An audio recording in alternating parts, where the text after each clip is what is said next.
We're extremely fortunate to live where we do, in this pristine river valley in Chile, in the Andes Mountains. It's called El Valle de Panqui, or the Panqui River Valley. And this spot is public property here. And so we do some of our immersions right here in the summertime, even in the spring and fall. And it's really just a perfect place for folks to get in and enjoy the benefits of the cold water immersion and that cleansing aspect of ritual baptism that of course was part of the Essene tradition, part of John the Baptist and his group, part of Yeshua and his disciples, and then their followers, the Ebionites, later. So there's a clear lineage that we can see going all the way back to probably 300 BC, probably much further back, of this ritual baptismal purification practice that is handed down to us, starting with the Essenes, ending with the Ebionites. Daily ritual purification. I don't do it every day, that's for sure. But we also have a cold water creek on our land, and we do take dips quite often and pray in that way. But this is a great place for groups to come when we have groups here, and it's just so pristine and beautiful.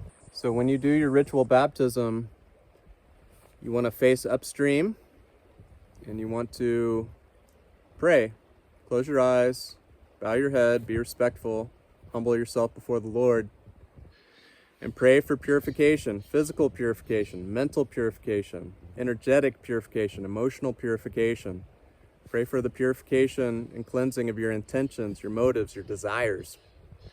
And ask the universe for that purification and that forgiveness. God is infinitely forgiving.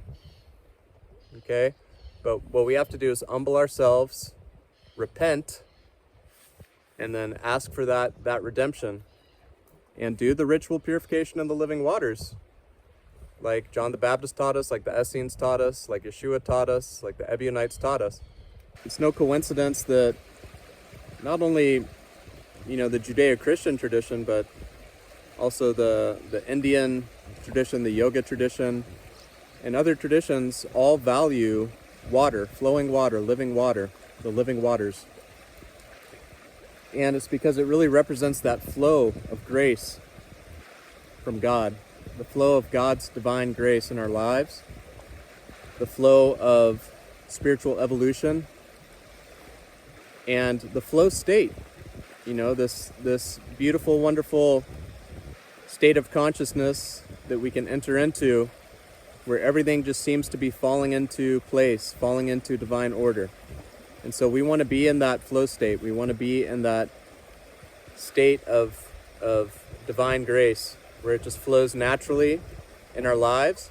And in order to do that, we really have to purify ourselves and cleanse ourselves of all the blockages and obstacles to that flow of God's grace.